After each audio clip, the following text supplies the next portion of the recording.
if I lay down and I play dead and I stay dead, maybe you'll get sick of being the monster out of my head, under my bed. Think you're something out of my nightmares, standing right there. But if I lay down and I play dead and I stay dead, then will you get bored of killing me? Silhouettes of you are like a taunt. Never really know just what you want. With you I don't ever feel calm.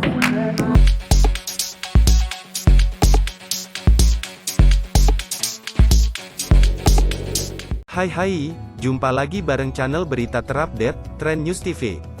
Kali ini akan kami informasikan trending topik tentang gaji ke-13.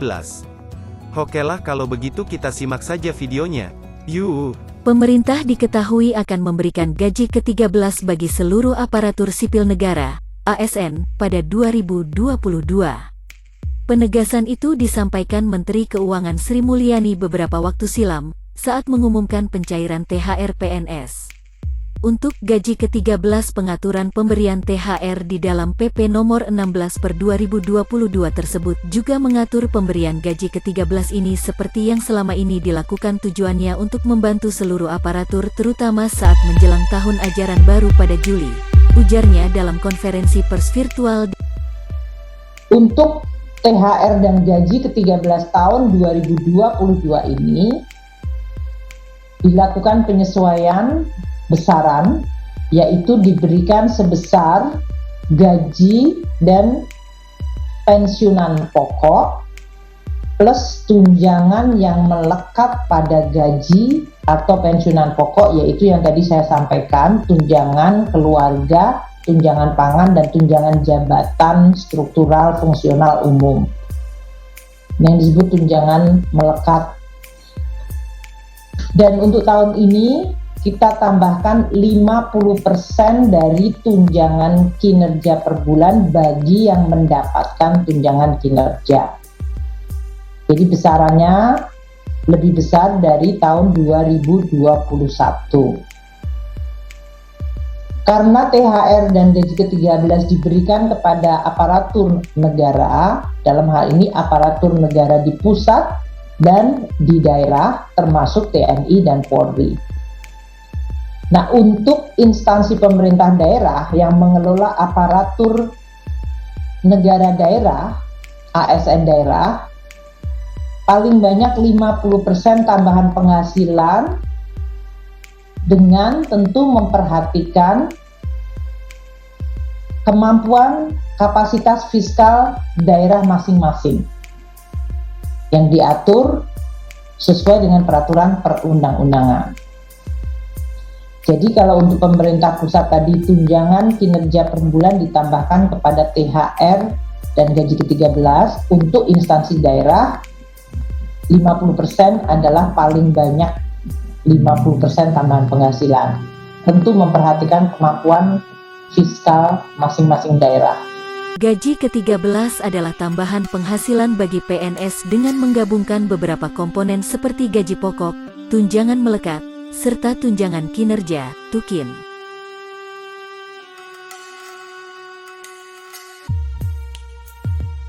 Adapun tunjangan melekat, terdiri dari tunjangan keluarga, tunjangan pangan, serta tunjangan jabatan struktural, fungsional, umum.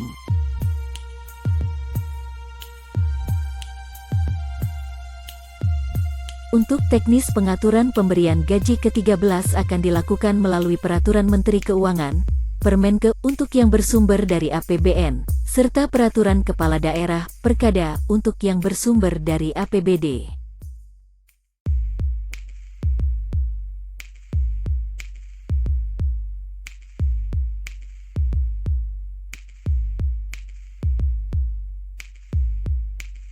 Lantas, siapa saja yang berhak menerima dan berapa besaran gaji ke-13?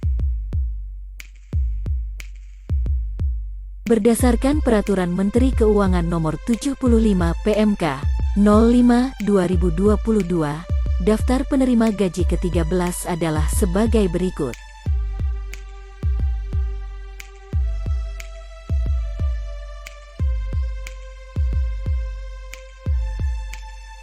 Pegawai negeri sipil, PNS. Pegawai pemerintah dengan perjanjian kerja, PPPK. Prajurit Tentara Nasional Indonesia, TNI. Anggota Kepolisian Negara Republik Indonesia, Polri. Pejabat negara pensiunan penerima pensiun penerima tunjangan.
Untuk THR dan gaji ke-13 tahun 2022 ini dilakukan penyesuaian besaran, yaitu diberikan sebesar gaji dan pensiunan pokok plus tunjangan yang melekat pada gaji atau pensiunan pokok, yaitu yang tadi saya sampaikan, tunjangan keluarga, tunjangan pangan, dan tunjangan jabatan struktural fungsional umum yang disebut tunjangan melekat. Dan untuk tahun ini kita tambahkan 50% dari tunjangan kinerja per bulan bagi yang mendapatkan tunjangan kinerja. Jadi besarannya lebih besar dari tahun 2021. Karena THR dan gaji ke-13 diberikan kepada aparatur negara, dalam hal ini aparatur negara di pusat dan di daerah, termasuk TNI dan Polri. Nah, untuk instansi pemerintah daerah yang mengelola aparatur negara daerah, ASN daerah, paling banyak 50% tambahan penghasilan dengan tentu memperhatikan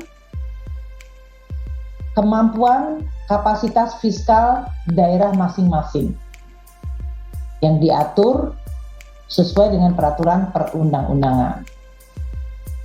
Jadi kalau untuk pemerintah pusat tadi tunjangan kinerja per bulan ditambahkan kepada THR dan gaji ke-13, untuk instansi daerah 50% adalah paling banyak 50% tambahan penghasilan. Tentu memperhatikan kemampuan fiskal masing-masing daerah.